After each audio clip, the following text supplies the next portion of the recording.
pessoal, hoje é a última aula, continuar falando sobre o livro de Apocalipse.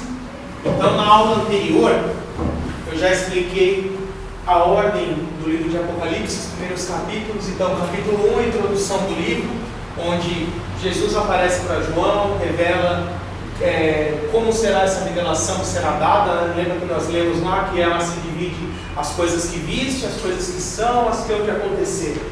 Então, primeiro Jesus se revela de forma glorificada a João e fala: vou te revelar um pouco sobre a era presente e depois o restante sobre a era futura, as coisas que hão de acontecer depois destas. E aí, capítulos 2 e 3 são as 7 cartas às 7 igrejas, que simbolizam aí a era presente, que a gente já estudou no capítulo 7. E capítulo 4, já expliquei para vocês que acontece ali o arrebatamento, no início do capítulo 4 da igreja.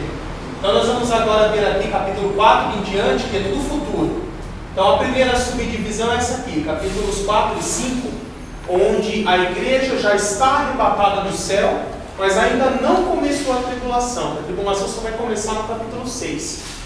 Isso é mais um indício de que a teoria do arrebatamento pré-tribulacionista é a mais coerente, porque a igreja já aparece no céu nos capítulos 4 e 5, mas a tribulação só começa no 6, quando Jesus abre o primeiro selo.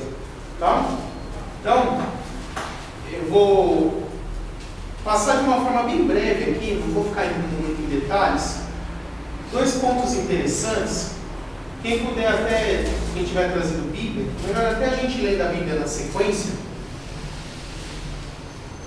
E aqui no comecinho, no capítulo 4, depois que João descreve como é o trono de Deus, versículo 6 do capítulo 4 diz assim: e diante do trono havia algo parecido com um mar de vidro, claro como cristal.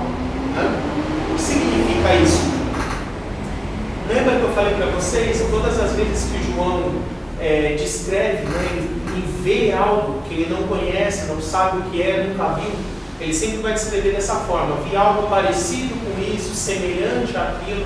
Então, nunca é exatamente aquilo que ele está falando, mas é algo que ele não sabe o que é e está tentando comparar com o que ele acha mais parecido. E o que seria esse mar de vidro, claro como cristal? É algo parecido com o mar de vidro. Então, imagina milhões de pessoas adentrando no céu pelo evento do arrebatamento, todas elas glorificadas, resplandecentes, brilhantes mesmo, literalmente, vestidas de vestes brancas. E aí você vê ao longe uma multidão aglomerada, milhões de pessoas de vestes brancas, brilhando, resplandecendo a glória de Deus. O que isso pareceria para vocês? Não, sim, mas isso já é após o arrebatamento. A igreja chegou no céu logo após ter sido arrebatada. Então, esse mar de vidro, algo parecido com um mar de vidro, um mar de cristal que João vê, são esses milhões e milhões de pessoas da igreja que foram arrebatados e acabaram de adentrar no céu. Estão glorificados, brilhantes, resplandecentes, com vestes brancas. Então, essa multidão brilhante ao longe parece um mar de cristal.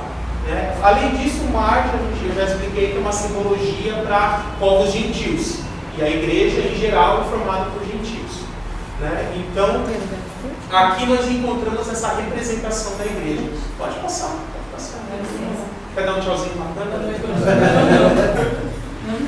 Aí depois ela diz: estive aqui, tá vendo? É prova. Então essa é uma simbologia. E tem mais 2 aqui interessantes. A outra é dos 4 seres viventes que aparecem aqui em volta do trono de Deus. E essa, como a maioria das do Apocalipse, nós precisamos recorrer a outros textos bíblicos. Então nós podemos olhar um paralelo desses seres viventes lá no comecinho do livro de Ezequiel, onde ele vê também 4 seres, ele chama ali de serafins, se eu não me engano. E eles têm as mesmas características. Depois vocês podem ler os textos e comparar, que eles são bastante paralelos. Mas o mais importante aqui não é o que são, mas o que significam. O que significam esses 4 seres viventes? Vocês vão ver que são 4. Então ele tem o primeiro o rosto de homem, o outro o rosto de leão, o outro o rosto de novilho, e o outro o rosto de águia. E cada um deles simboliza uma das faces do Messias, posso dizer assim. Uma das ênfases da personalidade do Messias, das características de Cristo. E elas estão refletidas nos 4 evangelhos também. Então, os 4 evangelhos são paralelos desses 4 seres viventes, porque cada um tem uma ênfase em revelar Jesus por um ângulo específico. Então, por exemplo, o primeiro evangelho, Mateus, ele simboliza Jesus como o Messias, né? O rei dos judeus, o leão da tribo de Judá. Então a ênfase é nessa figura messiânica, o rei Messias, filho de Davi. Então ele se encaixa ali com a face de leão. Depois Marcos, ele enfatiza o servo sofredor, que veio ao mundo para sofrer, ser perseguido, torturado, morto, dando a vida em obediência ao Pai. Então isso se encaixa com a figura do animal de sacrifício, o cordeiro sacrificial, né? Por isso que o rosto de novo filho, ele se encaixa com essa segunda característica de Jesus, o servo sofredor. Depois Lucas, nós vemos que ele enfatiza muito a natureza humana de Jesus. É o livro que mais aparece a expressão filho do homem, né? Está sempre enfatizando, Jesus teve fome, teve frio, ficou com sono, dormiu, né? E assim por diante, mostrando sempre a existência plena da natureza humana de Jesus. E o paralelo ali em Apocalipse é a face de homem. E o último evangelho, João, faz questão de enfatizar a natureza divina de Jesus, como Filho de Deus, o Logos de Deus pré-existente, que já existia desde a eternidade junto com o Pai, criou todas as coisas junto com Ele, né? E aí é simbolizado ali pelo rosto de águia, né? A rainha dos céus que voa aos altos céus. Também em paralelo com aquele texto que fala: os filhos de Deus, né, correrão e não se cansarão, voarão como a águia, né? Tem uma ligação ali para mostrar essa simbologia da águia com a natureza divina de Jesus. Então os 4 seres viventes basicamente são isso, são uma representação das 4 ênfases na pessoa de Jesus, as 4 características dele, né? Que também são reveladas nos 4 evangelhos. E os 24 anciãos? Aqui tem eu coloquei até um estudo aqui de Silas Scofield, né? Eu não vou ler ele inteiro para vocês, mas é muito comum se dizer que os 24 anciãos são 12 patriarcas do Antigo Testamento e os 12 apóstolos. Mas agora que vocês já chegaram no finalzinho do curso, vocês conseguem perceber algum buraco nessa teoria? Alguma coisa que não se encaixa ao dizer que esses 24 são 12 patriarcas mais 12 apóstolos? Bom, você já falou no livro aqui, você viu? Você colou? Pode falar. Não, está falando aqui, ó, eles têm tronos, mostra que eles são reis. Não precisa nem aprofundar tanto, né? Neste momento, vamos lá, acabou de ocorrer o arrebatamento. Quem foi arrebatado? Quem participa do arrebatamento? Os mortos, os santos da igreja. Santos do Antigo Testamento participam do arrebatamento? Os patriarcas são santos da onde? Do Antigo Testamento. Então, nesse momento, eles já estão no céu ou ainda estão lá no paraíso? Paraíso. Aí que tá. Então, como nesse momento é só a igreja arrebatada que já está no céu, os santos do Antigo Testamento já estão lá no paraíso, e no meio deles os 12 patriarcas. Então, 12 apóstolos até poderia ser, mas os outros 12 não podem ser patriarcas, eles ainda estão lá no paraíso, eles não ressuscitaram ainda. O arrebatamento só ressuscita a igreja. Então, qual é a sacada para entender aqui por que são 24 anciãos? Se nós formos lá na Bíblia, em 1 Crônicas 24, é o momento em que o rei Davi oficializa, né, formaliza, regulamenta o ofício sacerdotal no templo, né, no tabernáculo, e depois isso foi continuado no templo. E olha que interessante, acaba passando desapercebido, mas ele diz assim, ó, versículo 3 em diante, 1 Crônicas 24. Com a ajuda de Zadok, descendente de Eleazar, e de Aimeleque, descendente de Tamar, Davi os dividiu em grupos, para que cumprissem suas responsabilidades. Havia número maior de chefes da família entre os descendentes de Eleazar do que entre os de Tamar, e por isso eles foram divididos assim. Aqui está o segredo, ó. 16 chefes pode ser anciãos também, tá? 16 chefes de famílias dentre os descendentes de Eleazar e 8 dentre os descendentes de Tamar. 16 mais 8 dá? Geralmente esse texto passa desapercebido por isso, porque o texto não fala a soma, ele descreve os dois separados. Mas o que quer dizer esse texto aqui? Dentre a... Passa, pode entrar. Licença. Dentre a família ali, a linhagem sacerdotal, Davi ele pegou os sacerdotes ali, os levitas, né, e separou e viu que tinha aqui chefes, a gente pode chamar de ancião, aquele líder mesmo, patriarca mesmo, de cada clã familiar, né, de cada pequena família ali. E eles tinham um líder, geralmente é o homem mais velho daquela casa, daquela família. E ele percebeu que de um dos dois tinha bem mais gente do que do outro. Então ele nomeou 16 líderes, 16 anciãos de uma família e 8 da outra. E aí os dois em conjunto dá 24. E cada um deles, cada grupo liderado por esse ancião, era responsável por 1 hora de adoração no templo. E isso de forma contínua era exercido por 24 horas. Então vamos supor assim, um grupo era responsável pela adoração do meio-dia a 1, o outro grupo da 1 às 2, o outro das 2 às 3. E isso era constantemente repetido, fechando as 24 horas todos os dias. E assim, desde a época de Davi, houve adoração ininterrupta no templo, né, no tabernáculo, depois no templo, até a queda do cativeiro babilônico. Tá?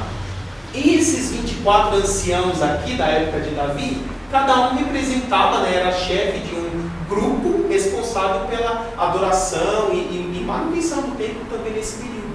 Né? Então, voltando ao que o autor aos Hebreus fala, por exemplo, que tudo que Deus deu para Moisés fazer, como seria o templo, a estrutura, os utensílios, as vestes, os instrumentos, são todos sombras, representações daqueles que já existiam previamente no céu. Aqui nós vemos mais um paralelo disso. Então, se Deus inspirou Davi a fazer essa estrutura no templo de Israel, é porque já existia uma sombra disso lá no céu. Né? Já existia um paralelo disso lá no céu e que Deus simplesmente determinou que fosse repetido aqui na terra, né? Por uma forma de representação. Então, o mais importante não é quem são esses 24 anciãos, mas o que eles representam. Eles representam a igreja no seu contínuo ofício sacerdotal, prestando adoração perante o trono de Deus. Tá? Eu não vou entrar em muitos detalhes aqui para não consumir muito tempo, mas no livro vocês têm mais textos bíblicos e mais detalhes embasando essa teoria, tá? Que já vem lá de Escófilo, de mais de 100 anos atrás. Tá bom? E agora, antes de entrarmos no capítulo 6, onde vai começar a tribulação, eu preciso passar uma outra chave bíblica para vocês. Então, vou repetir algumas que eu já falei. Primeiro, entender que a revelação de Apocalipse é uma parte para a era presente, a outra parte para a era futura, que eu até já expliquei isso daí, então do 4 em diante é futuro. Outra, entender, muitas vezes temos que enxergar pelos olhos de João, né? João não conseguiu entender o que viu, não soube descrever de uma forma muito exata, muito objetiva o que ele viu. Então, muitas vezes temos que tentar comparar o que ele está descrevendo com algo da nossa realidade hoje. Né? Quando eu falar dos julgamentos das trombetas e das taças, vocês vão ver isso se aplicando de uma forma bem mais prática. E essa última chave que eu vou falar agora é praticamente fundamental. Entender que os julgamentos dos selos, trombetas e taças, cada um deles separadamente narram todo o período tribulacional. Então, o livro de Apocalipse, do capítulo 6 ao 18, vai narrar 3 vezes a tribulação inteira, só que cada vez pelo ponto de vista de um dos grupos. Então, como funciona isso? Todos os selos, os 7 selos, é o período tribulacional inteiro, os 7 anos de tribulação, observado pelo ponto de vista da igreja arrebatada. Depois, quando entramos nas trombetas, será todo o período tribulacional novamente. Então ele volta lá do começo e recapitula tudo, só que o ponto de vista são o dos judeus, que ficam na terra durante a tribulação. Então as 7 trombetas, tribulação inteira de novo, do ponto de vista de Israel. E por último, as 7 taças, tribulação inteira outra vez, do ponto de vista dos gentios ímpios, que vão seguir ao anticristo, seu exército, e receber a marca da besta. Tá? Então, é uma falha muito comum entender os selos, trombetas e taças sequenciais. Eles não são sequenciais, eles são temáticos. Dentro dos 7 anos de tribulação, eles ocorrem muitas vezes em paralelo. Em alguns casos, vocês vão ver que pode ser até o mesmo juízo, só que o trombeta do ponto de vista de um passa do ponto de vista do outro. Tá? Isso eu vou entrar em mais detalhes daqui a pouco. Mas o fundamento é entender isso. Por que são 3 ciclos de 7 julgamentos? Porque os 3 ciclos, cada ciclo é o ponto de vista de um dos grupos. Igreja, Israel, gentios. E são 7 julgamentos porque eles cobrem os 7 anos de tribulação. Isso não quer dizer necessariamente que seja exatamente um por ano, mas sugere mais ou menos isso. Tá bom? Muita novidade para vocês? Bom, ainda bem. Então, vamos começar nos selos. Vocês podem acompanhar aqui, Apocalipse 6, versículo 1. Começa-se a abrir os selos. Observei quando o Cordeiro abriu o primeiro dos 7 selos. Então ouvi um dos seres viventes dizer com voz de trovão: venha. Olhei e diante de mim estava um cavalo branco. Seu cavaleiro empunha um arco e lhe foi dada uma coroa. Ele cavalga como vencedor, determinado a vencer. Então, primeiro selo que é aberto, aparece um cavaleiro de cavalo branco. Os amilenistas dizem que esse cavaleiro de cavalo branco é Jesus e sua primeira vinda. Né? E por que eu discordo disso? Vamos comparar este cavaleiro de cavalo branco, aqui em Apocalipse 6, com o outro cavaleiro de cavalo branco descrito em Apocalipse 19. O de Apocalipse 19, a Bíblia afirma claramente que é Jesus. Então, quanto a esse, não há dúvida. Então, vamos comparar esse Jesus de Apocalipse 19 com o cavaleiro de cavalo branco de Apocalipse 6 e tentar encontrar alguma similaridade. Então, primeiro, com relação à autoridade. Esse de Apocalipse 6 fala que lhe foi dada uma coroa. Quer dizer, até aquele momento ele não tinha autoridade para agir. Então, naquele momento ele é dado autoridade. A respeito de Jesus, fala que ele já tem muitas coroas. Que arma que ele usa? Ele usa arco e flecha de Apocalipse 6. Né? Já o de Apocalipse 19, que é Jesus, a espada de 2 gumes que sai de sua boca, simbolizando o poder da palavra de Deus em ação. Para explicar esse texto, lembra mais uma vez, vou repetir isso várias vezes, sempre temos que achar outro texto na própria Bíblia que explique o significado das simbologias. Um desses dois é fácil mesmo, é o texto da armadura de Deus. A armadura de Deus fala que com o escudo da fé nós podemos nos defender das flechas inflamadas do maligno. Então o arco e flecha é uma simbologia de arma usada pelo diabo. Né? E nesse mesmo texto da armadura de Deus fala do quê? Da espada de 2 gumes, que é a palavra de Deus. Então aí nós vemos armas diferentes. Uma, do Apocalipse 19, é a arma de Deus mesmo.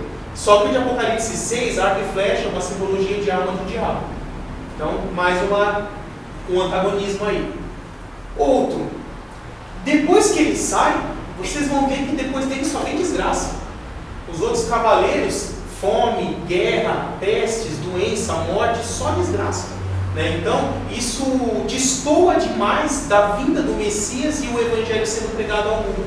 Porque o amilenista disse que o cavaleiro de cavalo branco, no primeiro selo, é Jesus em sua primeira vinda, e aí ele sai para conquistar o mundo pelo Evangelho. Né? Também olha o status que eles têm. A respeito desse do Apocalipse 6, fala que ele sai, na Almeida diz assim, vencendo para vencer. Ou então, com muita vontade de vencer, obstinado a vencer. Mas não fala que ele venceu, fala que ele quer vencer. Agora, a respeito de Jesus, fala o quê? Ele já venceu. Né? Então, temos um antagonismo completo entre esses dois. E por último, eu acho que é o suficiente para resolver essa questão. Se você voltar ali para o Apocalipse 5, quem está abrindo os selos, e os próprios anjos lá no céu dizem que o único que pode abrir o livro e romper os selos é o Cordeiro, é Jesus. Então, é ele que abre o primeiro selo, e ele não abre no primeiro selo, sai correndo, manda no cavalo e vai embora. Ele continua lá no céu para abrir todos os demais selos. É ele que continua abrindo os outros selos. Então, como pode ser ele próprio que monta no cavalo e sai correndo se ele continua lá abrindo os selos? Não dá. Né? Então, tudo isso nos aponta de que não sejam a mesma pessoa. A única semelhança é que os dois têm cavalo branco. E E isso se explica perfeitamente na Bíblia. Por quê? O anticristo é um falso Messias tão convincente a ponto de fazer muitos acreditarem que ele é o verdadeiro. Então ele tem que ser parecido com o verdadeiro. Por isso que ele também é de cavalo branco. E aí nós podemos até pegar o texto que Paulo fala, não é de admirar que o próprio Satanás se transfigure em anjo de luz, para, se possível, enganar até os escolhidos. Então, a hipótese mais coerente é que seja o anticristo, esse cavaleiro de cavalo branco, que no momento em que a tribulação começa, ele recebe permissão de Deus, né, para agir e começar a dominar o mundo durante o período tribulacional. Então, a abertura do primeiro selo dá início à tribulação. E depois, quando o cordeiro abriu o segundo selo, ouvi o segundo servidente dizer, venha. Então saiu outro cavalo que era vermelho. Aqui eu não vou ler tudo, para não demorar muito. Quero comparar com vocês. Esse aqui eu trouxe um anexo.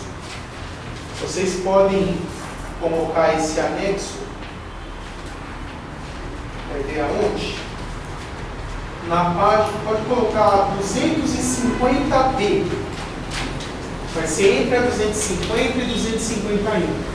Esse aqui é um trecho que vai ter na terceira edição do livro. E aí eu aproveitei e imprimi para vocês que têm a segunda edição, para complementar o estudo de vocês. Eu fiz uma tabelinha com todos os juízos do Apocalipse dos selos, trombetas e taças. E aqui por essa tabelinha nós podemos... Sobrou, né?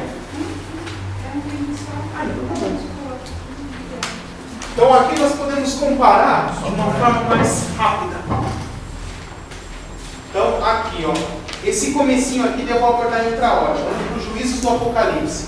Então os selos. Primeiro selo, o anticristo é liberado para agir e conquistar a terra.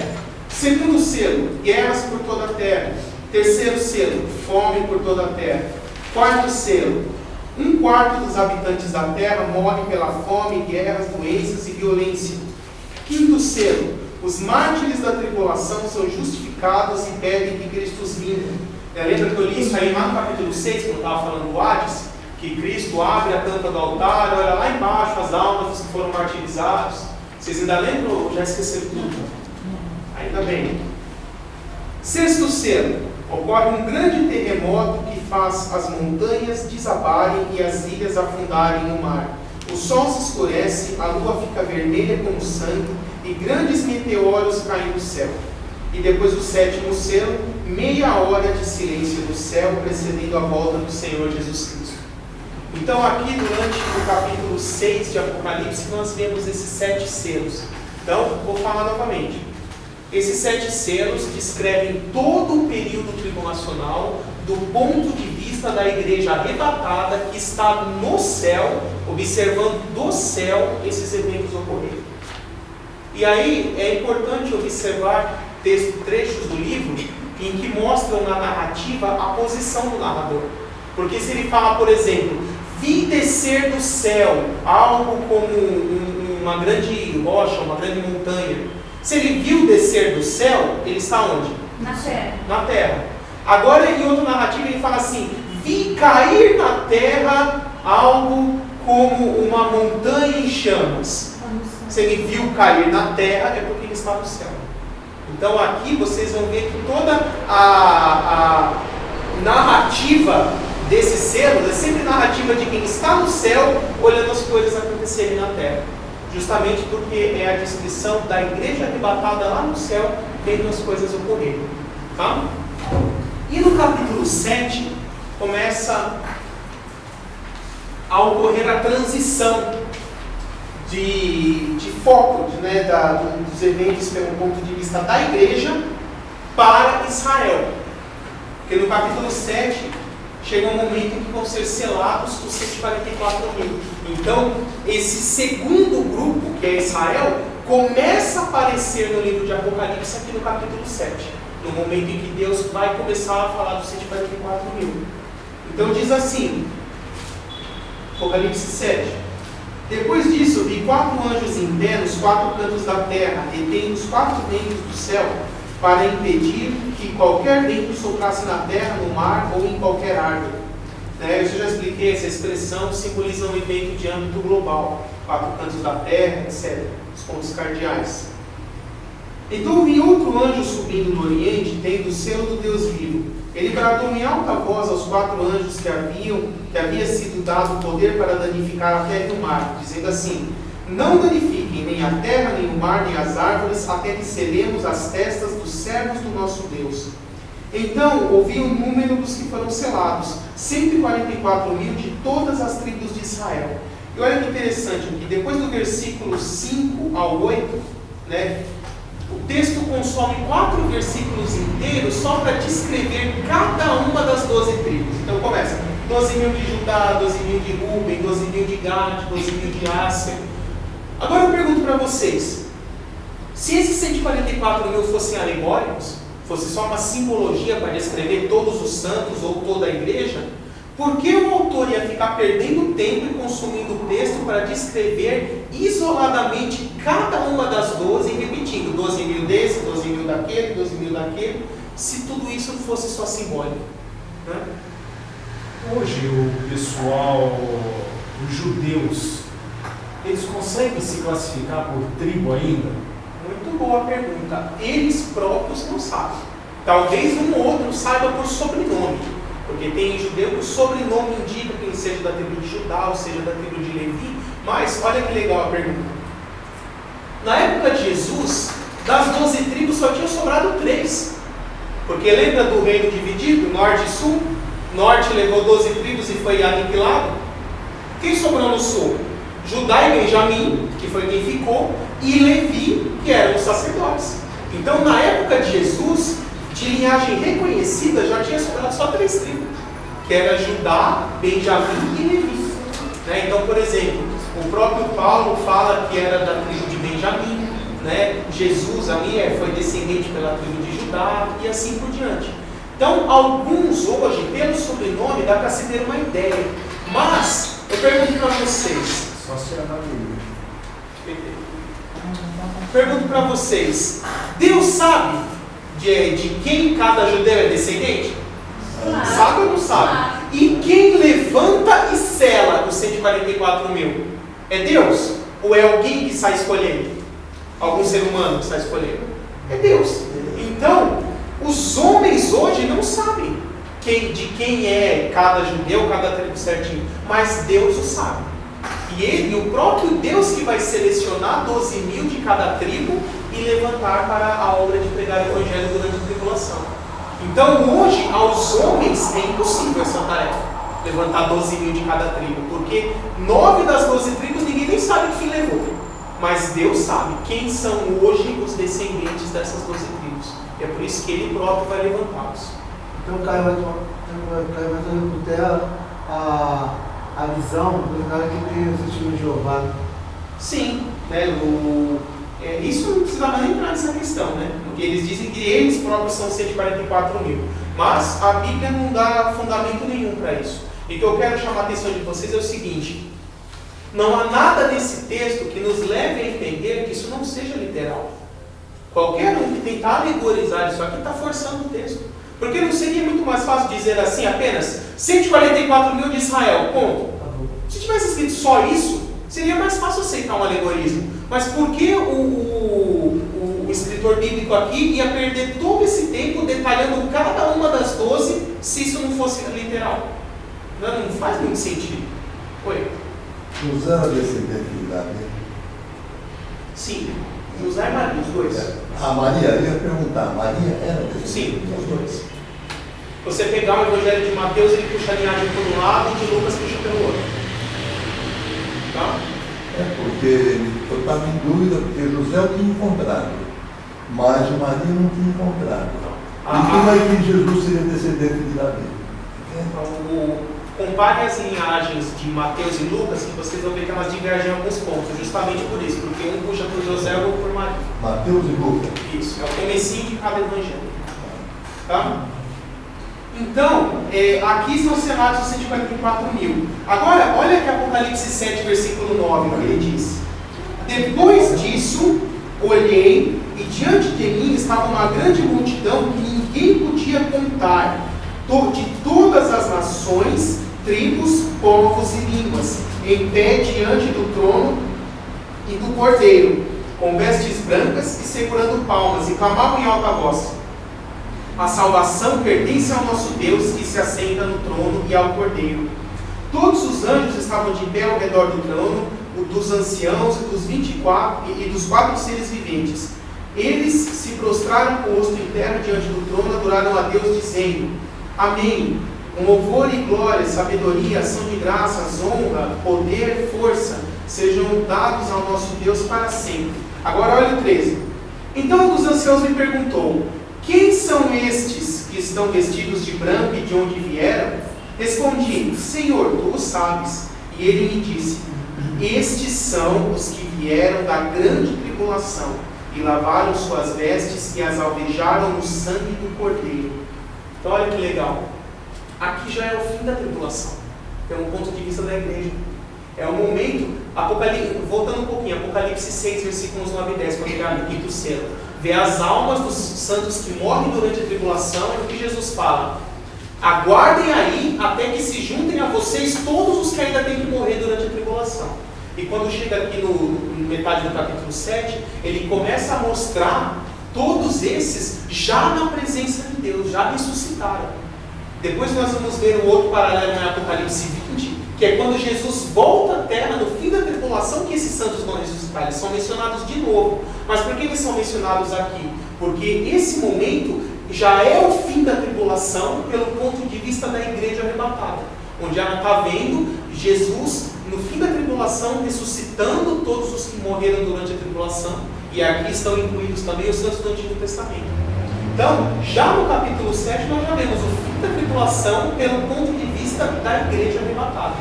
E aí depois, agora, quando entrar nas trombetas, nós vamos repetir a tribulação de novo, só que dessa vez pelo ponto de vista de Israel. Então, enxerga o Apocalipse mais ou menos assim, quando chega nesse trecho aqui de capítulo 6 a 18. Sabe um filme onde os atores estão espalhados em várias cenas, em lugares diferentes, e as cenas estão ocorrendo ao mesmo tempo? Como que o filme faz geralmente? Ele mostra uma cena ocorrendo em um lugar. Só que não tem como dividir a tela no meio e mostrar ao mesmo tempo das duas cenas ocorrendo assim, numa linha cronológica perfeita. Então o que ele faz? Ele mostra só uma cena, depois que aquela cena termina, aí ele vai para outro lugar e mostra a outra cena. Mas pelo filme dá para entender que cronologicamente aquelas duas coisas estavam ocorrendo ao mesmo tempo, certo? A lógica do Apocalipse é exatamente essa. A gente tem que pegar todos os selos e véus, isso aqui é a tribulação inteira do ponto de vista da igreja. Aí quando chega nas trombetas, a gente volta e fala, e tudo isso aqui das trombetas estava ocorrendo ao mesmo tempo que os selos, durante a tribulação inteira também. Só que o ponto de vista agora é Israel. E quando chegar lá nas taças, de novo, tudo isso aqui que está ocorrendo é a tribulação inteira outra vez, ocorrendo ao mesmo tempo que os selos e que as trombetas. Só que agora o ponto de vista são os ímpios. Tá? Então, tendo esse foco, vocês vão conseguir entender o Apocalipse redondinho. Aí, continuando aqui no livro, página 245.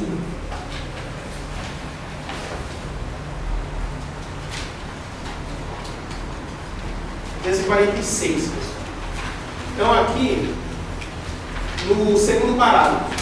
Por isso, devemos entender que os 3 ciclos de 7 julgamentos descritos em Apocalipse, capítulos 6 a 18, não devem ser entendidos como cronologicamente sequenciais, mas sim temáticos e individualmente focados no ponto de vista de um dos 3 grupos, cada um por sua vez, se concentrando nos eventos relacionados ao grupo enfocado naquele momento. Sendo assim, o capítulo 7 de Apocalipse já descreve a parte final do período tribulacional, mas o faz do ponto de vista da igreja arrebatada. Nessa ótica, o encerramento da tribulação retrata a ressurreição dos salvos mortos durante a tribulação e a preparação para a volta de Cristo à terra junto com os santos. Então olha aqui o capítulo 8, versículo 1 de Apocalipse. Olha o que ele diz. Quando ele abriu o 7º selo, houve silêncio no céu por cerca de meia hora. Essa meia hora de silêncio no céu é justamente o céu se preparando, né? Os habitantes do céu, digamos assim, preparando a grande comitiva para Jesus Cristo voltar a essa terra. O céu não tem mulher. Eles não têm sexo. Nesse momento... Não, porque fez silêncio no céu. Ah, entendi. Eu ia tentar fazer meia hora, né?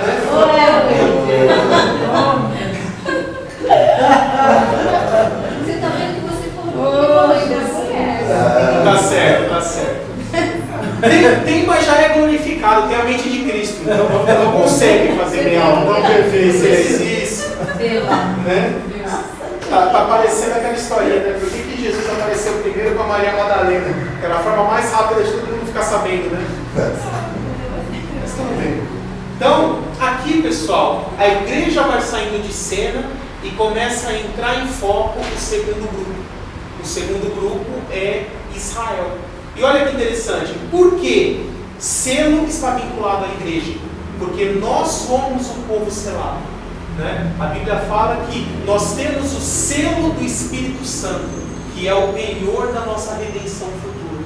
Então o Espírito Santo que habita em cada um de nós, aos olhos de Deus, entre outras coisas, funciona como se fosse um carimbo, assim, ó, um selo, como se diz assim, ó, propriedade exclusiva de Deus, como se tivesse um selo carimbado em no seu coração, dizendo, este pertence a Deus. Então nós somos o povo selado, todos os que creem. Né? Por isso a igreja está relacionada ao selo. E por que Israel está relacionado às trombetas? Justamente por conta da lei de Moisés, onde tem as várias festas, festividades e eventos onde são tocadas trombeta chofar mesmo, né? Trombeta hebraica. Então, quando se entra nos julgamentos das trombetas, o foco já está mudando para Israel. E olha que interessante, ele começa, então vamos colocar aqui no papelzinho, as trombetas. Porque os selos, eles são coisas mais temáticas, digamos assim, eles não são eventos muito objetivos, mas as trombetas e as taças, eles são eventos bem objetivos. E como Israel está na terra e os gentios ímpios também estão na terra, vocês vão ver que os julgamentos das trombetas e das taças, eles têm um paralelo perfeito, só não exatamente na mesma ordem, em todos os casos, né? Alguns sim, mas todo julgamento da trombeta tem o seu equivalente nas taças e vice-versa. A diferença é que o da trombeta é para Israel e o das taças é para os gentios ímpios. E por que taças para os gentios ímpios? As taças, o próprio texto de Apocalipse fala que a taça da onde Deus derrama o vinho de furor da sua ira sem mistura. Olha que interessante isso, sem mistura, vinho puro. Né? Na antiguidade não se tomava vinho puro, porque o teor alcoólico era muito alto, fazia mal. Né? Então o que eles faziam? Eles misturavam o vinho, cerca de 10% de vinho, o restante em água. Funcionava como uma espécie de desinfetante, só para ajudar a matar um pouco as bactérias da água. Né? O próprio álcool do vinho matava um pouquinho, eles tomavam e ficava um refresco. Então, o que Deus está dizendo aqui, em outras palavras, é o seguinte: para Israel, o julgamento é suave, é misturado. Por quê? É uma punição educativa. Deus não tem a intenção de aniquilar Israel, mas que por meio do sofrimento ele se quebranta, e o que de fato ocorrerá. Já para os gentios ímpios, Deus fala: para estes eu vou derramar o vinho do furor puro, sem mistura, quer dizer, punição e julgamento na intensidade máxima, porque esses não vão se arrepender, esses já servem o anticristo, já adoram ele como Deus, já receberam a marca da besta. Então a estes só resta punição. Né? Tem essa diferenciação. E é por isso que vocês vão ver aqui que a maioria dos julgamentos das trombetas é tudo um terço, o que é afetado. Justamente porque Deus limita isso, porque é uma punição educativa, com o objetivo de quebrantar. Já no caso dos gentios ímpios, é tudo 100%. Tá? Então, vamos ver o julgamento das trombetas. Mas os que estão vivos não vão ser afetados também? Tem aqui, ó, 1/3 de toda a vegetação da terra é queimada, incluindo os alimentos. Depois tem aqui, ó, se você for já avançando um pouquinho, toda a vida marinha do planeta é destruída. Então, quer dizer, vai afetar também o povo de Israel. Sim, mas isso aqui é em paralelo, não é um depois do outro. O que nos leva a entender é mais ou menos o seguinte: da parte que afeta o povo judeu, eles sofrerão perda de 1/3. Agora, o império do anticristo, que é dos gentios ímpios, no que compete a eles, eles serão afetados em 100%. É como se Deus, de certa forma, protege, e é mais ou menos assim. Vamos tentar fazer assim: as reservas de água do povo de Israel, a deles será afetada em 1/3. A dos gentios ímpios será em 100%. Tá? A ideia é porque esse pessoal, esse povo de Israel também vai estar disperso pelo mundo também, né? Eles não vão estar Não muito não. Aqui, quem vai estar disperso mesmo são os 144 mil. Aqui nesse Isso. aí já aqui são os judeus de Israel. Tá. Aqui é Israel mesmo. Israel como nação. Tá? Vamos lá. Então, primeira trombeta: 1/3 de toda a vegetação da terra é queimada, incluindo os alimentos. Segunda trombeta: 1/3 de toda a vida marinha é destruída, incluindo as embarcações. Terceira trombeta: 1/3 da água potável do planeta se torna venenosa. O texto diz amarga, tá? Na tradução almeida mais antiga, mas é amarga com o sentido de venenosa. Porque não é só gosto, não é que o sabor está ruim. Ela se tornou imprópria para consumo mesmo, venenosa. Tá? Quarto: 1/3 do Sol, Lua e estrelas perdem a sua luminosidade, fazendo com que 1/3 do dia fique sem luz e 1/3 do Sol, né? E também 1/3 da noite sem a lua. Então imagina, das 12 horas do dia, 4 horas de completa escuridão, como se fosse um eclipse completo do Sol por 4 horas. Né? Não sei se isso se estenderá por muitos dias, mas 1/3 do dia de escuridão completa. E 1/3 da noite também, como se fosse um eclipse lunar total também. Não sei se isso será repetido por muitos dias, mas a ideia é essa: 1/3 do dia, 1/3 da noite em completa escuridão. Né? Continuando, o quinto é legal, ó. Deus libera as hostes malignas presas no Tártaro para atormentarem os adoradores da besta. Lembra que a gente viu lá no capítulo 6, quando eu estava falando do Tártaro? Que Deus prendeu ali na solitária do Hades alguns anjos caídos mais perigosos e tinha o objetivo de soltá-los? É nesse momento aqui. Ele permite que eles sejam soltos para causar grande devastação sobre a terra, mas olha que legal a ordem que Deus dá: para atormentarem os adoradores da besta. Quer dizer, Deus permite que eles sejam soltos, mas ordena: vocês vão atormentar aqueles que estão seguindo o anticristo, fazem parte de seu governo e recebendo a marca da besta. Então, até eles Deus usa para seus propósitos na hora certa. E vamos abrir esse aqui da quinta trombeta. Esse aqui é um que é interessante, né? Esse texto tem alguns detalhes legais. Então está provado que o demônio ele ataca até quem está no lado dele. Que são aqueles que receberam o número 666. Primeiro porque se Deus ordena, ele não pode ir contra. Né? Deus é Mas depois de tanto tempo preso, eu acho que ele não tem mais nem lado. Está doido da vida com todo mundo. Né? Apocalipse 9, versículo 1. Não, isso, 1, 9, 1. O quinto anjo tocou a sua trombeta e viu uma grande estrela que havia caído do céu sobre a terra. A simbologia de estrela é anjo, tá? Então isso aqui quer dizer um anjo que desce à terra. Olha por que ele desce. A estrela, que é um anjo, foi dada a chave do poço do abismo. Então esse poço do abismo é o Tártaro. Na verdade isso aqui não é literal. Isso aqui, o que o texto está querendo dizer é que Deus manda um anjo com a missão de abrir o Tártaro, para que os demônios sejam soltos. Tá? Quando ele abriu o abismo, subiu dele fumaça como a de uma gigantesca fornalha. O sol e o céu escureceram com a fumaça que saía do abismo. Da fumaça saíram gafanhotos que vieram sobre a terra, e lhes foi dado o poder como dos escorpiões da terra. Eles receberam ordens para não causar dano nem à relva da terra, nem a qualquer planta ou árvore, mas apenas àqueles que não tinham o selo de Deus na testa. Não lhes foi dado o poder para matá-los, mas sim para causar-lhes tormento durante 5 meses. A agonia que eles sofreram era como a picada de um escorpião. Naqueles dias os homens procurarão a morte, mas não a encontrarão. Desejarão morrer, mas a morte fugirá deles.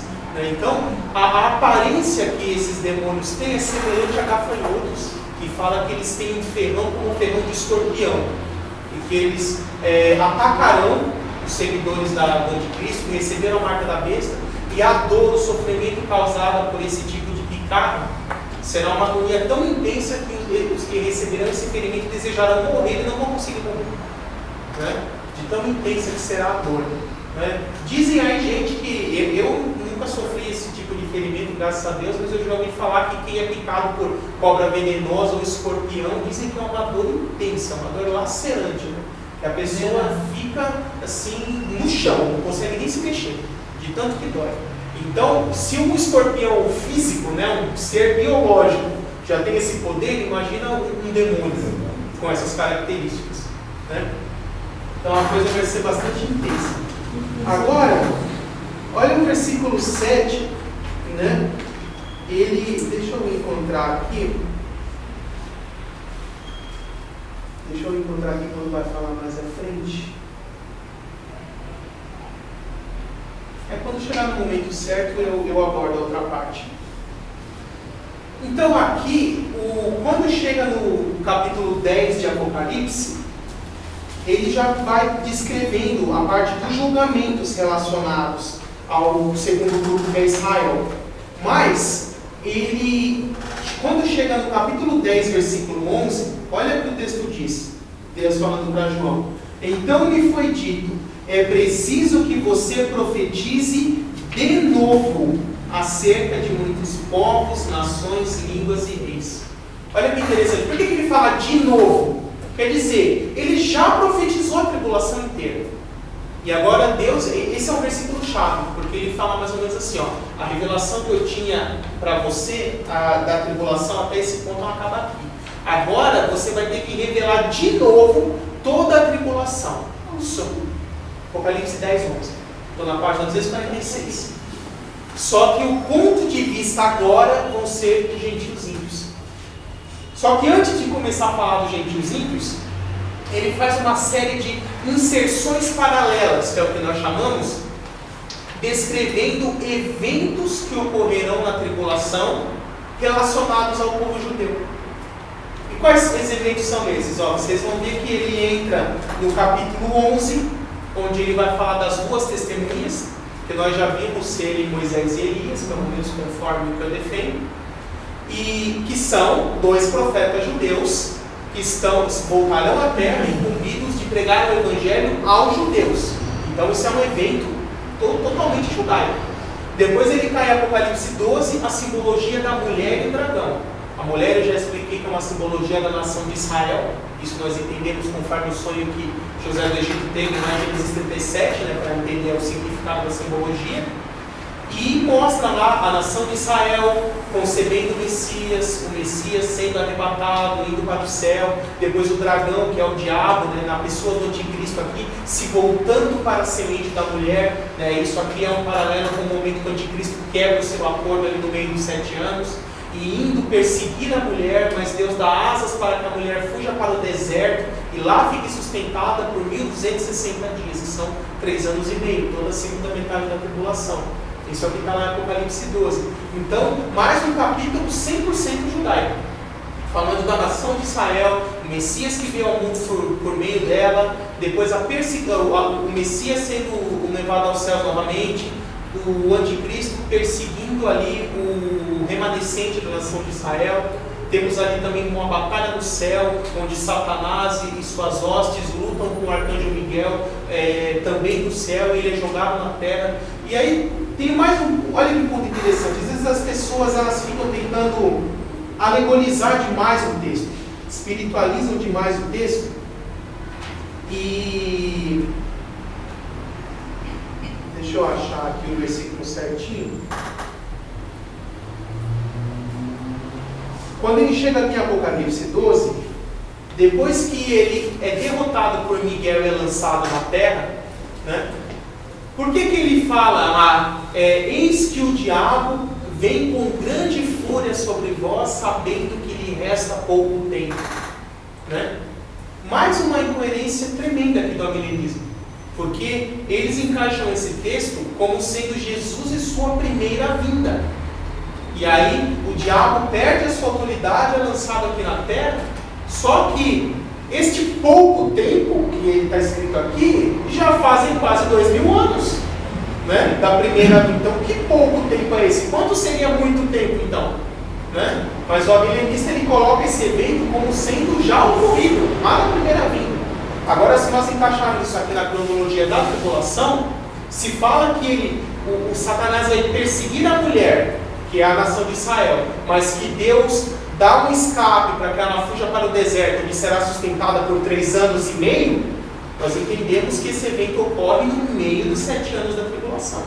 Porque a segunda metade é o período que ela será protegida por Deus, a nação de Israel. E é por isso que Satanás aqui ele fala com grande fúria, porque sabe que lhe resta pouco tempo. Pouco tempo literalmente, gente, são 3 anos e meio. Ele sabe que só poderá dominar o mundo por mais 3 anos e meio, porque quando completar os 7, Jesus volta. E ele sabe que Jesus vai voltar. E é por isso que ele cai com grande fúria, porque ele já sabe, só tenho mais 3 anos e meio para dominar esse mundo. Porque daqui a 3 anos e meio Jesus volta. Então, fica muito mais simples você entender o negócio como literal, em vez de ficar tentar alegorizando e fazer pirueta para tentar explicar como que pouco tempo já se passaram 2000 anos. Né? Tá bom? Continuando.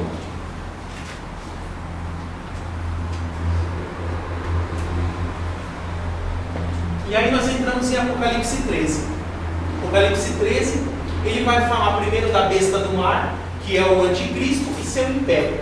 Como eu já expliquei, o anticristo é um falso Messias, tão convincente a ponto de fazer os judeus acreditarem de que ele é o verdadeiro que ainda não tinha vindo. Então, se ele é Messias, Messias é ungido de quem? De que povo? Israel. Então, a besta do mar, que é o anticristo, também está diretamente relacionada ao povo judeu. Por isso que ele está no meio das inserções aqui, da parte do ponto de vista de Israel. É o falso Messias judaico que apareceu para dominar o mundo. E logo em seguida a besta da terra, que é o falso profeta e o seu império religioso. Esse falso profeta é um falso Elias, que vai alegar ter cumprido a profecia de Malaquias 4, dizendo que ele é o Elias verdadeiro que voltou e apontará o anticristo como sendo o Messias. Então nós temos aqui um falso Messias e um falso Elias. 2 personagens também claramente judaicos. Então vocês percebam que todos os eventos aí de Apocalipse 11, 12 e 13, eles são 100% focados na nação de Israel. Todo o conteúdo deles é judaico. Né? Mostrando que realmente esse trecho da Bíblia é a tribulação pelo ponto de vista de Israel. Tá? Até que quando chega em Apocalipse 14, nós vemos aqueles mesmos 144 mil que nós vimos na Apocalipse 7. Apocalipse 7 é o momento do início da missão deles, quando eles são ungidos, separados para pregar o Evangelho. E Apocalipse 14 é a conclusão da missão deles, onde é narrado eles vendo Jesus voltar aqui da terra, recebendo ele, né? Recebendo ele como o seu rei, o seu senhor, chegando aqui na terra e se alegrando, porque o Messias judeu finalmente está voltando. Então vamos ver aqui Apocalipse 14, desse trecho. Estou na página 249, quarto parágrafo do livro da página 249, diz assim: no capítulo 14 de Apocalipse, versículos 1 a 5, é retratada a volta de Cristo do ponto de vista judaico, para se encontrar com os 144 mil de Israel, derrotar e julgar o inimigo.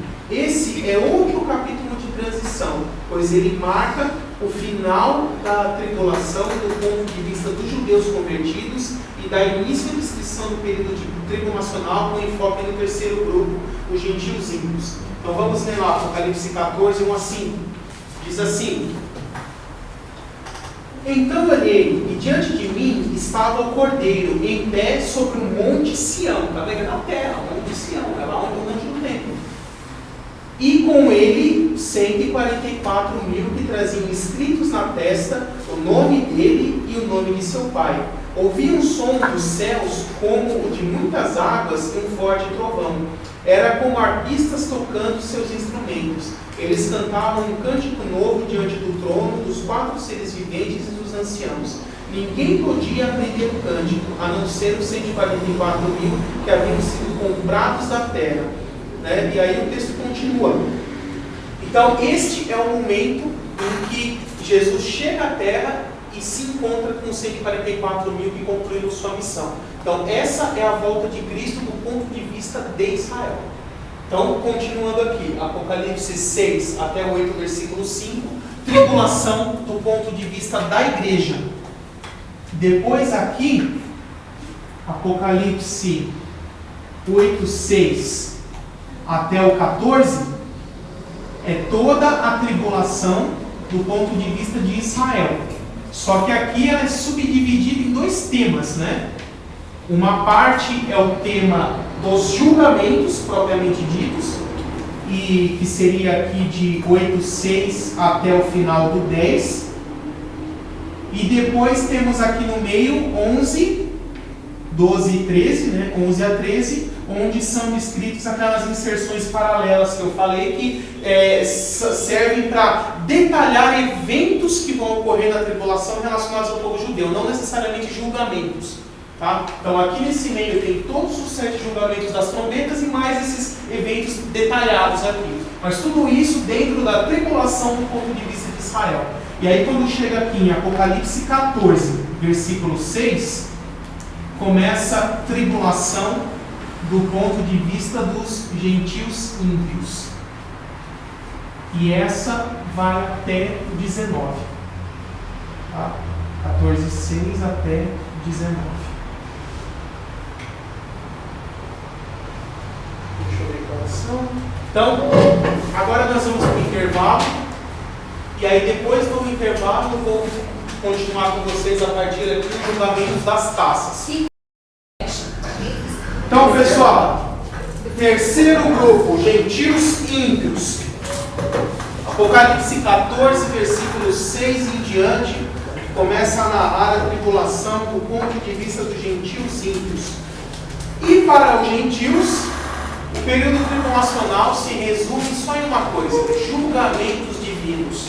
As punições divinas mais severas são nesse trecho do livro de Apocalipse, porque elas se referem aos gentios ímpios que vão adorar o anticristo, recebê-lo como um Deus, receber a marca da besta, né, aos não salvos.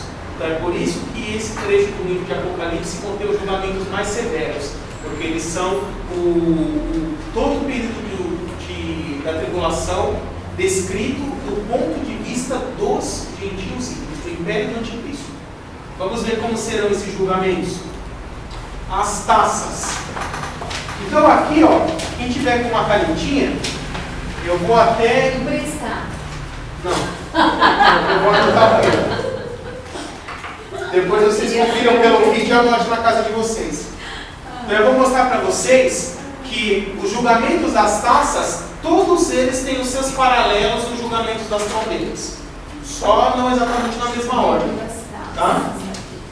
Por isso que eu deixei aqui os dois na mesma página, para vocês já poderem fazer uma marquinha do lado aqui, para fazer uma referência cruzada. Esse aqui é a sua cola?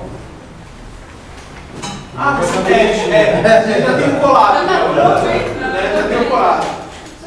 Não é cola porque foi a mesma que escrevi. Proteção. Não, foi aleatório. Eu nem vi. Só que falou das mulheres. Quer trocar? Eu quero. Todos vocês vão ter, eu vou falar agora. Então vamos lá, pessoal, vamos lá. Ó, a primeira taça: os seguidores do anticristo, do falso profeta, são afligidos com terríveis chagas dolorosas na pele. Vocês acham que esse julgamento é um paralelo de qual trombeta? A quinta, exatamente. Deus libera as hostes malignas do Tártaro para atacar os seguidores do anticristo. E qual será o resultado dessa picada? Chagas malignas na pele que vão causar grandes sofrimentos a eles. Então você pode pegar um, escrever um 5 entre parênteses aqui do lado, que a primeira taça ela é paralela à quinta trombeta. Tá? Só uma curiosidade, isso aqui não tem a ver com aqueles as testemunhas que também fariam os milagres lá? Podem estar relacionados sim, né? Mas a temática aqui é outra, porque a temática lá é o evento do ministério das duas testemunhas, e a temática aqui são os julgamentos. Da mesma forma que isso aqui também está relacionado com os selos. Então, se você pegar, por exemplo, o selo lá, o cavaleiro verde e o cavalo vermelho, que é a guerra, ele está relacionado com o sexto selo e a sexta trombeta, que fala da batalha do Armagedon, né? Quando fala aqui de pessoas morrendo pela água que se tornou poluída, né, venenosa, isso, pela falta que a temática é outra. Então aqui ele está focado no evento do julgamento. E nos selos o foco é o que ele causa. Tá? A temática acaba sendo diferente, mas são três paralelos. É assim, ó, trombeta, selo e taça, correndo os três juntos, assim, ó, em paralelo. Só que a Bíblia descreve separadamente, cada um em sequência. Tá? Segunda e terceira é fácil, né? Segunda, toda a vida marinha do planeta é destruída. É a segunda trombeta. Só que a segunda, na trombeta fala um terço. Que é o que eu já falei, um terço afeta Israel e os gentios ímpios é 100%. Então aqui é 2 mesmo. E da água potável, que é 3, também é a mesma coisa. Então vale a terceira trombeta. E a quarta taça, ó, o calor do sol será grandemente multiplicado, fazendo com que os seguidores do anticristo sejam atormentados pelo intenso calor. Não. É a 1. Ó, um terço de toda a vegetação da terra é queimada. Queimada com o quê? Com o intenso calor do sol que será aumentado. Então, o descrito na quarta taça equivale à primeira trombeta. Tá? E o 5.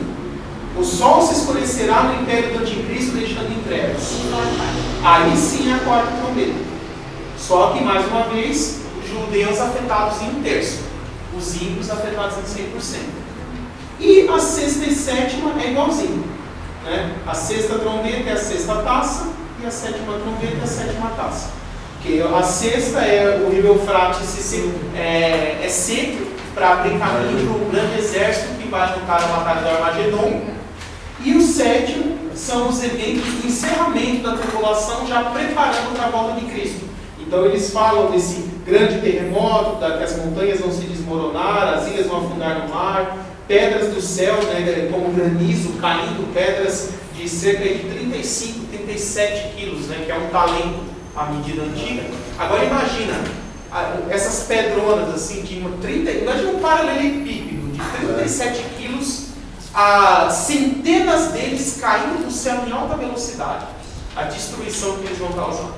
Né? E logo depois de um grande terremoto. Né? Então, para vocês terem noção da destruição que irá ocorrer durante esse tempo. Caindo, o cara corre pela casa. Dá um terremoto e sai da casa e meteoro na cabeça. Né? Não tem como escapar mesmo. Então, vocês percebam aí que todos os julgamentos das taças têm os mesmos paralelos nos julgamentos das trombetas. Por quê? Porque um é o ponto de vista dos judeus, os judeus estão na terra. O outro é o ponto de vista dos gentios ímpios, que também estão na terra. A terra é a mesma. O que muda é só o ritual. Tá? E olha aqui a conclusão. Perceba que nos 3 grupos de julgamentos, o 7º julgamento está associado à volta de Cristo. Observe também que os julgamentos das trombetas têm os seus equivalentes os julgamentos das taças, apenas com outra ordem, e em alguns casos como uma intensidade maior, é o caso de 1/3 para total. O grande terremoto, os sinais no sol, na lua e nas estrelas, a chuva de meteoros ou granizo, também são descritos em cada um dos 3 grupos e também no sermão profético de Jesus. Lembra que nós vimos lá no capítulo 5, o sermão profético? Mateus 24, Marcos 13 e Lucas 21. Então, lá no sermão profético de Jesus, que é um resuminho do livro de Apocalipse, ali, né, da tribulação, ele narra esses mesmos eventos.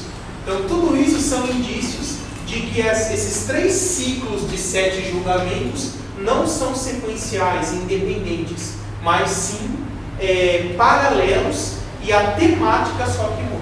Cada um deles tem o seu enfoque no ponto de vista de um dos 3 grupos escatológicos. Tá? Então, essa eu acho que é a principal chave para você entender o livro de Apocalipse. Se você entende que escatologicamente Deus tem 3 grupos, igreja, Israel, gentios ímpios, e Deus tem um objetivo específico a ser tratado com cada um desses 3 grupos, o mais natural é que ele dividisse a tribulação em 3 partes e falasse, ó, nessa primeira parte eu vou falar o que acontece com a igreja durante a tribulação. E aí ele mostra-nos a igreja no céu, Apocalipse 4 e 5, depois Apocalipse 6 começa a tribulação do ponto de vista da igreja. E aí depois ele fala, ó, agora eu já falei da igreja, agora eu vou começar a falar de Israel. E aí ele volta de novo no início da tribulação e começa a falar de Israel. Ó, como é que eu vou começar com Israel? Vou separar os 144 mil para pregar o evangelho. Aí eles vão pregando durante a tribulação e eu vou derramando juízos. Só que tudo afetando em 1/3, porque eu não vou aniquilar Israel. Eu só estou, através do sofrimento, né, quebrantando eles para que eles venham a se converter. E aí ele vai narrando. Ó, aparece as 2 testemunhas que vão ser rejeitadas. Aparece ali a figura do diabo perseguindo a nação de Israel. Aparece o anticristo, que é o falso Messias. Aparece o falso profeta, que é o falso Elias. Todos os eventos relacionados ao povo de Israel. Terminando com os 144 mil vendo Jesus voltar aqui à terra e pisar ali no Monte Sião em Apocalipse 14. E aí ele entra no 3º grupo. Gentios ímpios que vão adorar o anticristo, fazer parte do seu império e receber a marca da besta. E a estes Deus mostra o seu objetivo durante a tribulação: derramar juízo divino, né, que cai nesses 3 aqui, e tudo isso se concretiza lá em Apocalipse 19. Então por que o Apocalipse 19, que mostra Jesus voltando, ele mostra Jesus voltando com o principal objetivo de aniquilar todo o exército do anticristo? E quase não fala nada de Israel, não fala nada de igreja, porque o Apocalipse 19 é a volta de Cristo do ponto de vista dos gentios ímpios. Porque a volta de Cristo do ponto de vista da igreja nós já vimos no final de Apocalipse 7. E a do ponto de vista de Israel nós já vimos no Apocalipse 14. E aí o Apocalipse 19 é a volta de Cristo do ponto de vista dos gentios ímpios. Tá? Então se vocês entenderem que a tribulação do Apocalipse tem essa tríplice divisão, cada uma com enfoque num grupo, fica redondinho para vocês entenderem o Apocalipse. Se torna muito mais fácil de entender. Tá? Até o que eu já falei até aqui, buscou alguma dúvida? Vocês querem perguntar alguma coisa? Nada? Tranquilo? Pode falar. Não, só vejo que nós como igreja somos privilegiados nessa história. Ah, sim, com certeza. Né? Não vamos estar aqui para sofrer tudo isso.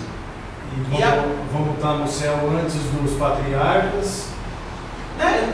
Aí isso remete ao que falamos lá no comecinho, quando eu estava explicando lá no capítulo 2, eu não lembro se foi aqui a Nani, Marguerite, né? Falou assim, só fala de Israel, cadê a igreja? Né? O pessoal já estava meio com ciúme de Israel. E lá atrás eu falei, Deus tem promessas melhores e planos melhores para a igreja do que para Israel. Vocês vão ver que lá na frente é Israel que vai ficar com ciúme da igreja, não é o contrário. Né? E agora vocês já estão começando a perceber o porquê disso. Tá? Então, voltando aqui para o comecinho, esse trechinho antes do juízo do Apocalipse, eu quis incluir esse comentário, ele fica aqui bem na página, quer ver? É na ordem aqui, ó. Página 250, quando eu começo a falar do capítulo 17, que é o segundo parágrafo, você pode inserir esse trechinho entre esse que eu falo do capítulo 17 e que eu falo do capítulo 19. Aqui, ó. Seria bem aqui, esse trechinho que eu marquei para vocês. Tá? Que é o que vai estar na 3ª edição. Por que eu quis inserir esse trecho? É muito comum vocês acharem vídeos aí na internet, principalmente de grupos adventistas ou outros grupos, que inventam aquelas teorias de que o Papa é o anticristo, e aí ele pega toda aquela teoria rebruscada, assim, de que... Vamos ler o texto primeiro. Vamos lá. Apocalipse 17,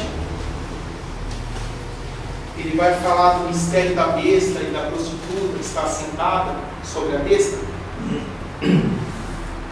Então, primeiro no versículo 8, que é Apocalipse 17, ele nos revela essa tríplice existência, essas três fases do Império do Anticristo, que é a ressurreição do Império Romano.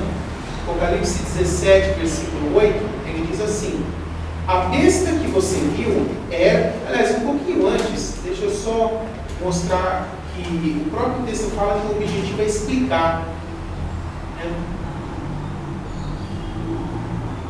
Versículo 1: um dos 7 anjos que tinham as 7 taças aproximou-se e me disse: venha, e eu lhe mostrarei o julgamento da grande prostituta que está sentada sobre muitas águas, com quem os reis da terra se prostituíram, os habitantes da terra se embriagaram com o vinho de sua prostituição. E aí ele continua falando, até que chega no texto que diz assim: ali vi uma mulher montada numa besta vermelha que estava coberta com nomes de blasfêmia, e tinha 7 cabeças e 10 chifres. Então ela estava montada sobre a besta, essa prostituta. Então isso mostra o quê? A besta é o anticristo e seu império mundial. A prostituta é a falsa religião mundial. Então o fato de uma estar montada na outra significa que, pelo menos no início do império do anticristo, essa falsa religião mundial vai se aproveitar desse governo para expandir os seus limites, expandir seu império, de certa forma usar o governo mundial do anticristo para se promover e crescer por meio dela. Por isso fala que a prostituta está montada sobre a besta, ela exerce um tipo de domínio. Só que depois vocês vão ver que lá na frente, o império do anticristo, que deve ser na primeira metade da tribulação, o anticristo está se fingindo de bonzinho. Então ele deixa isso numa boa. Só que no meio dos 7 anos, quando ele quebra o acordo, vocês vão ver que depois fala que aí sim a prostituta é largada à sua própria sorte e aí ela é morta e destruída. Então, no começo vai parecer que é a falsa religião mundial que está usando o império para se promover. Mas na verdade é o oposto. Tudo isso faz parte do plano do anticristo. E aí quando ele já alcançou o domínio mundial, aí ele se livra dessa falsa religião mundial e fala: agora eu não preciso mais de você, porque agora eu já tenho o domínio do mundo. Então isso aí é assim que funciona essa relação. Parece que ele está sendo usado, mas na verdade é ele que está usando. Tá? Aí quando chega no versículo 8, ele diz assim, 7. Então o anjo me disse: por que você está admirado? Eu lhe explicarei o mistério dessa mulher e da besta sobre o qual ela está montada, que tem 7 cabeças e 10 chifres. Agora olha o 8. A besta que você viu era e já não é. Ela está para subir do abismo e caminha para a perdição. Então, isso mostra as 3 fases do império do anticristo. A besta que você viu era e já não é. Então, o império romano, ele existiu na antiguidade, mas ele caiu, Roma caiu no século V, e hoje ele já não é, hoje ele não existe. Mas está para subir do abismo. Porque no período tribulacional, esse império que dominou o mundo na antiguidade vai ressuscitar de uma forma moderna para dominar o mundo novamente. E aí ele termina, mas caminha para a perdição. Por quê? Ele só vai dominar o mundo por 7 anos, porque é o período tribulacional. Quando Jesus Cristo voltar, vai aniquilar esse império, vai estabelecer seu reino.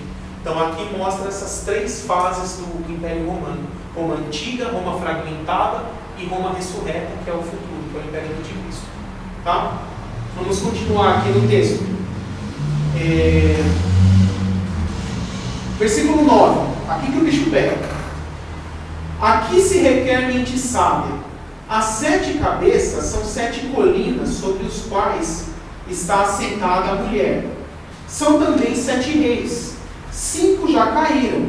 Um ainda existe. E o outro ainda não surgiu. Mas quando surgir, deverá permanecer durante um pouco de tempo. A besta que era e agora não é o 8º rei. E é um dos 7 que caminha para a perdição. Vai ser bem fácil de vocês acharem na internet videozinho falando desse trecho, dizendo que, para tentar defender uma teoria de que seria o Papa do Anticristo, eles vão falar o seguinte: as 7 cabeças são 7 reis. A partir de quando que o Papa se tornou rei? A partir de quando o Vaticano se tornou Estado independente da Itália? Isso foi ali depois da Primeira Guerra Mundial. Aí eles pegam a listinha dos papas depois que o Vaticano se tornou Estado independente. Aí, sem contar o Francisco agora, não se dava 7. Né? Então eles vão falando, os 7 reis são esses aqui. Aí, isso aqui estava famoso na época do Bento XVI. Porque aí eles falavam assim, 5 já foram, 1 é, e o outro ainda há de vir. Porque na época do Bento XVI já estava certinho a conta de que 5 papas já tinham morrido e ele era o 6º. E aí, por meio dessa teoria, eu já vi gente até bem conhecida aqui, até na nossa região, falar, usar esse texto para dizer, ó, o Papa vai ser o anticristo. Então, quando for o 7º Papa, que agora esse daí é o Francisco, ele vai ser o anticristo que vai dominar o mundo. E tem gente que fez vídeo pior ainda. Antes desse Francisco assumir, quando ainda estava na época do Bento XVI, eles pegaram um trechinho e falaram assim, que como o 8º é o do 7, teve alguém que inventou uma teoria falando que o João Paulo II ia ressuscitar para virar o 8º Papa e ele ia ser o anticristo. Você já ouviu essa obra? Né? Coloca aquelas musiquinhas tenebrosas, aquelas coisinhas assim para botar medo. Completamente absurdo, pessoal. Mas e esse que renunciou, se ele pegar e voltar? Pode até ser, mas você só nesse que ele não trechinho. ele era. Antigamente todo mundo morreu, né? E esse já achou favorável a teoria. Não sabe por isso? Que o meu pai estava, esses tempos atrás, defendendo essa teoria, daí ficou um dia tentando me explicar isso. Ah, tá. Ele deve ter assistido o vídeo bastante. Então, primeira coisa, pessoal, voltando lá no que está em Daniel 11, o anticristo não será líder religioso, será líder político e militar. Está lá, nenhum Deus adorará, não servirá nenhum tipo de Deus, mas exaltará a si mesmo como sendo Deus. O líder religioso vai ser o falso profeta, não vai ser o anticristo. Né? Mas eu quero mostrar para vocês a interpretação bíblica, porque não tem nenhum lugar associando com Papa na Bíblia. Tudo isso é especulação de quem lê. E qual é a regrinha básica de interpretação que eu sempre bato nessa tecla? Nós temos que interpretar uma simbologia bíblica com textos da própria Bíblia. Então, voltando lá em Daniel 7, lembra que em Daniel 7 nós vimos a visão dos animais, onde cada animal simbolizava um reino? Vocês lembram isso? Capítulo 4 do livro. Depois, eu mostrei para vocês que o Império Romano, que depois vai se tornar o Império do Anticristo, em Apocalipse 13, mostra que ele tem uma parte de cada animal dos que representa os impérios que o antecedeu. Lembra? A cabeça do leão, que é a Babilônia, o corpo do leopardo, que é a Grécia, as patas do urso, que é a Pérsia. Então, a própria estrutura do Império do Anticristo, em si, é uma síntese de todos os impérios mundiais, não todos, mas dos impérios mundiais anteriores, nesse caso específico, que oprimiram o povo de Deus. Então, qual é a forma mais coerente que eu vejo para entender esse texto? Se vocês pegarem Daniel 2, eu também expliquei isso daí, e quando fala 7 reis, podem ser também 7 reinos, porque a figura do rei está associada ao seu reino e vice-versa. Lembra quando Daniel vai falar da cabeça de ouro? Tu, ó Nabucodonosor, é a cabeça de ouro. Ele está falando do rei ou do reino? Isoladamente parece que é o rei, isso não é? Mas logo em seguida ele fala assim, então surgirá outro reino inferior ao teu. Se é outro reino, ele está falando de reino, não de reino. Então é as duas coisas ao mesmo tempo. Né? Então esses 7 reis podem ser 7 reinos. Agora vamos pegar na Bíblia quais foram os impérios mundiais que oprimiram o povo de Deus na história de Israel. Qual foi o primeiro? Vamos lá, quem lembra? O primeiro foi Egito. Egito, na época lá de Moisés, o Êxodo e coisa e tal. Então, Egito. E depois, nós temos o Império Assírio, na época de Senaqueribe, derrotou o Israel do Norte, chegou às portas de Jerusalém, quase derrotou Jerusalém também, só não derrotou porque Deus não deixou. E aí, a partir do terceiro, nós temos a cronologia de Daniel. Então tem lá Babilônia, Pérsia,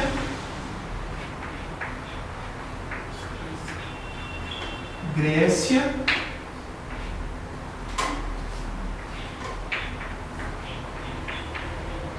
Roma. Barulhinho ruim, né? Então, na época que João escreveu o livro de Apocalipse, que império dominava o mundo? No Romano. Romano, Novo Testamento. O que o texto fala? 5 já foram e 1 é? Então quais são esses 5 que já foram?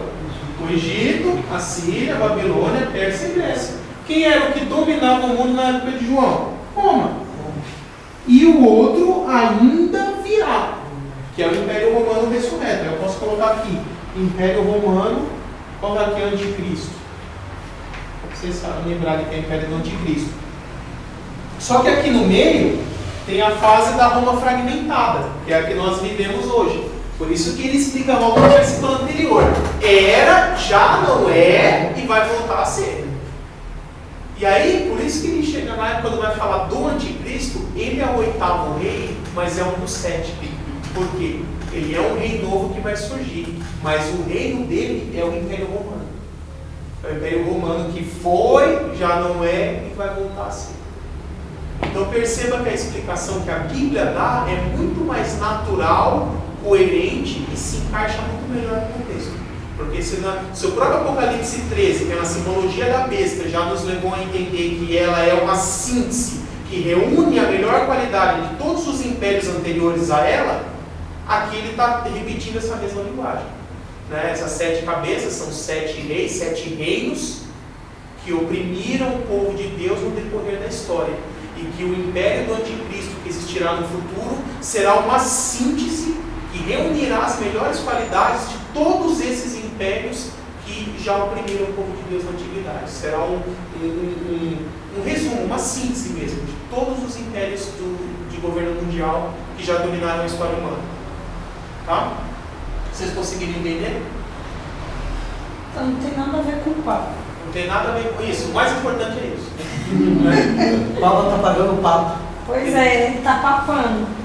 Está papando o Papa, né? É. Então, vamos lá. Eventos pós-tribulação. Então, quando chega no capítulo 20, de forma bem breve, né, o capítulo 20, pela página 250, ele menciona o reino messiânico. Por que o reino messiânico é tão pequenininho no Apocalipse? 6 versículos falam. Apocalipse 21 a 6. Tem uma explicação muito simples. Porque o reino messiânico, ele já é extensamente revelado no Antigo Testamento. Todos os profetas do Antigo Testamento falaram sobre o reino messiânico. Né? Então, se Deus se personificasse assim do seu lado e você perguntasse para ele: ô Senhor, por que o Senhor revelou tão pouquinho sobre o milênio no Apocalipse? Ele ia falar assim: para você largar de ser preguiçoso e ler o resto da Bíblia. Né? Por que eu vou te dar tudo mastigado no livro se eu já falei tudo nos outros? Vai ler o resto da Bíblia.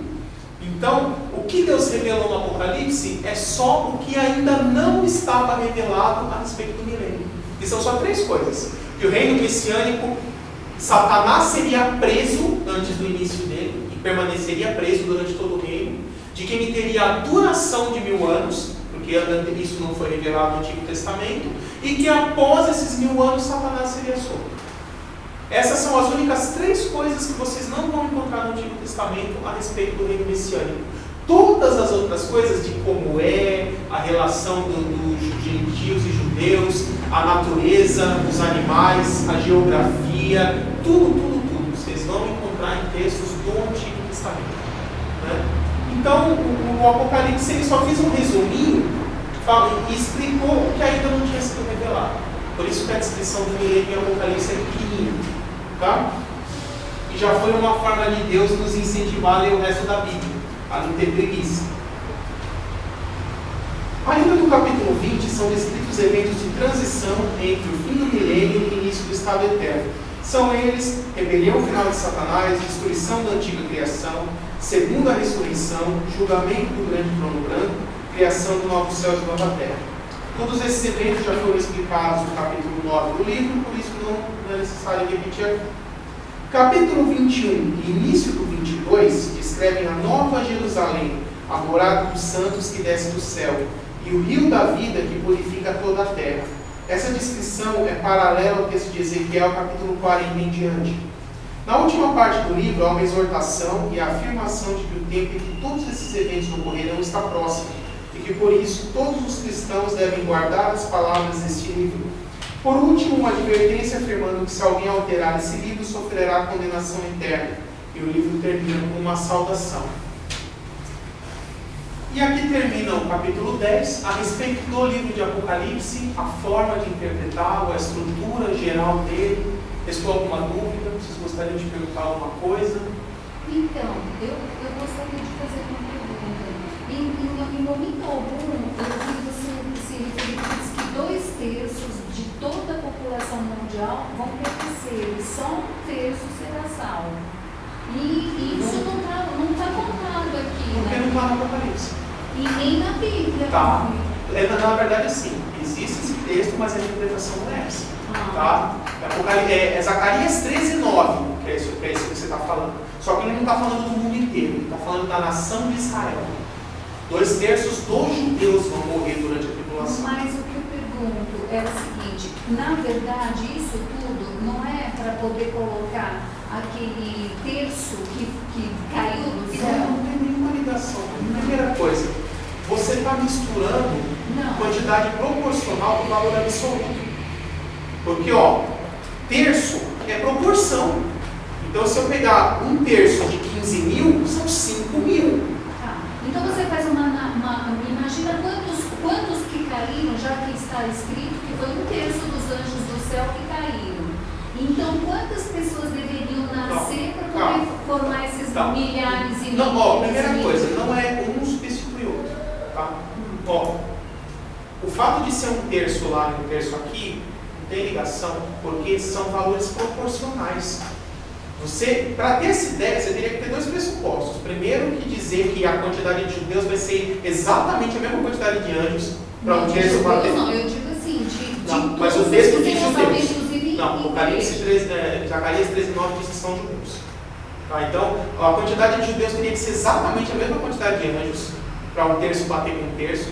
E ali não está falando de salvação, está falando de morte física. Não está falando que 1/3 vai ser salvo de vida eterna. Está falando que 2/3 sofrerão morte física. Então você está misturando 2 coisas. Valor proporcional com valor absoluto. Teria que ser exatamente a mesma quantidade de judeus ou a mesma quantidade de anjo. E você está misturando salvação no sentido espiritual com livramento físico. Quer dizer que nós, na verdade, isso tudo que está acontecendo na Terra não é para substituir aquele 1/3. Não, de forma nenhuma. Você acha que Deus criou o homem para substituir anjo que pecou? Não. Deus já tinha o plano de criar o ser humano desde antes de fazer os anjos. Essa história de que os anjos pecaram, então Deus agora vai criar outra coisa para substituir. Eu vi muito isso. Não. Que era o plano B de Deus. Não. Jesus Cristo morreu por quê? Por nós, por todos. Tá. Nós. Apocalipse fala assim: do cordeiro que foi morto desde antes da fundação do mundo. Então, se o plano de Deus de enviar Cristo para morrer por nós já existia na mente de Deus desde antes da criação, implica em que o plano de criar o ser humano também já estava na mente de Deus desde antes da criação. Então, isso é muito morreu. porque eu não me considero Tá. Você não teve uma dúvida? Sim, estava na dúvida. Foi dito agora. Veio para a terra 1/3 de anjos. Na Bíblia diz quantos anjos tinham? Não tem Não, nenhum. então nós não sabemos, então, a quantia que veio. Tem um texto da Bíblia que pode levar um pouquinho a especular isso. Né? Tem um texto da Bíblia quando Jesus está para ser preso, ali no Getsemane, ele fala assim, que Pedro saca a espada, ele fala assim: se eu quisesse, clamaria ao meu Pai, ele me mandaria 12 miríades de anjos. Certo. Então, se você partir do pressuposto de que essas 12 miríades seriam o total de anjos do céu, Certo. e eles equivaleriam a 2/3, e aí você faz a conta, Certo. faz a mais 1/3, Entendi. você poderia chegar ao total, mas isso é 100% especulativo. Seria 6 mil, vai. Não, De 12 cada miríade é 2.000 e alguma coisa. Isso é um padrão de exército romano. Acho que é 2048 cada miríade, alguma coisa assim. Tá? Mas isso assim, totalmente Não, nós especulativo. baseamos no que ele pediu. Isso. Então, conclusão, pessoal, página 252. A palavra de Deus é muito clara com relação a como será o futuro. De forma bem resumida, podemos dizer que no final todo pecado será punido, Satanás e seus anjos serão definitivamente derrotados, e aqueles que entregarem suas vidas a Cristo e foram fiéis a Ele, receberão o prêmio da vida eterna. Em contrapartida, aqueles que o negarem serão atormentados no sofrimento eterno. Né? Deus oferece a salvação em Cristo para todos os homens, mas a escolha de aceitar ou rejeitar a Cristo e o Evangelho é de cada um de nós. Deus respeita seu livre-arbítrio e te deixa livre para não aceitar a Cristo se não quiser, mesmo sabendo que esta decisão vai lhe causar uma eternidade de sofrimento. Deus ama muito cada um de nós. A vontade de Deus é que todos se salvem. Foi por isso que Ele mandou o seu Filho Jesus Cristo, seu único Filho, a este mundo para morrer por mim e por você. E aqui nesse trecho a seguir eu faço um apelo para, se alguém que estiver lendo o livro não for convertido ainda, ele tem a oportunidade de entregar a vida para Jesus aqui. Então, inclusive explicou como faz a oração e tudo. Página 253. Saudação final do autor. Espero que este livro tenha sido muito útil para todo aquele que busca aprender a palavra de Deus com sinceridade e coração aberto. Utilize o que você aprendeu para ser um cristão melhor e para fazer de sua comunidade uma igreja melhor. E aí eu encerro com dois textos bíblicos. Primeiro é Apocalipse 22, versículos 20 e 21, que diz assim: aquele que dá testemunho destas coisas diz: sim, venho em breve. Amém. Vem, Senhor Jesus. E 2 Coríntios 13, 14, que diz: a graça do Senhor Jesus Cristo, o amor de Deus e a comunhão do Espírito Santo sejam com todos vocês. Amém. Então, pessoal, que isso não seja só um conhecimento que vocês tenham aprendido, né? Conhecer a palavra de Deus é muito bom, nos instrui em muitas coisas, nos ajuda a vislumbrar e perceber muitas coisas do plano de Deus para o passado, para o presente e para o futuro. Mas o que cada um agora deve refletir é: o que isso que você aprendeu vai mudar na sua vida? Será que tudo que você aprendeu aqui será só uma teoria, para se alguém te perguntar, você só vai explicar? Ou você, de alguma forma, vai conseguir ter renovada a sua esperança de saber, não, Cristo realmente vai voltar. Eu devo aguardar um arrebatamento iminente.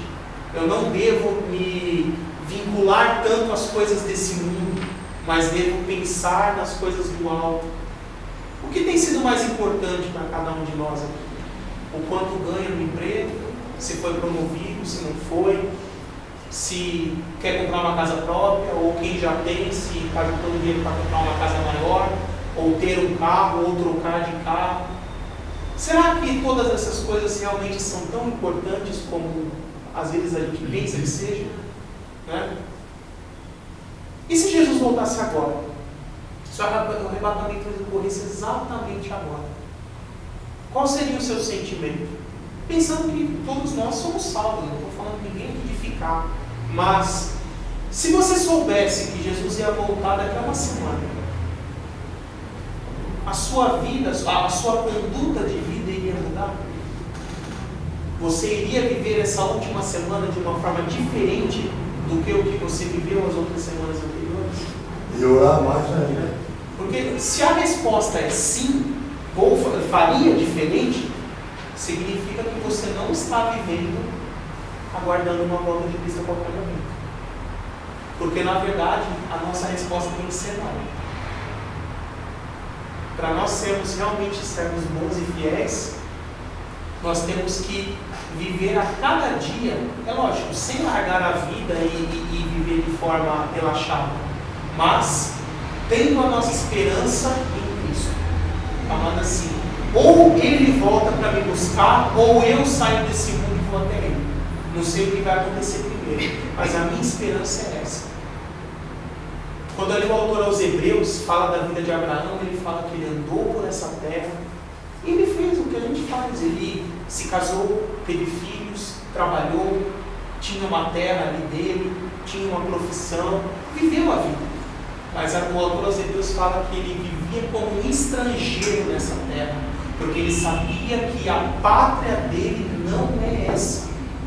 A nossa pátria é celestial.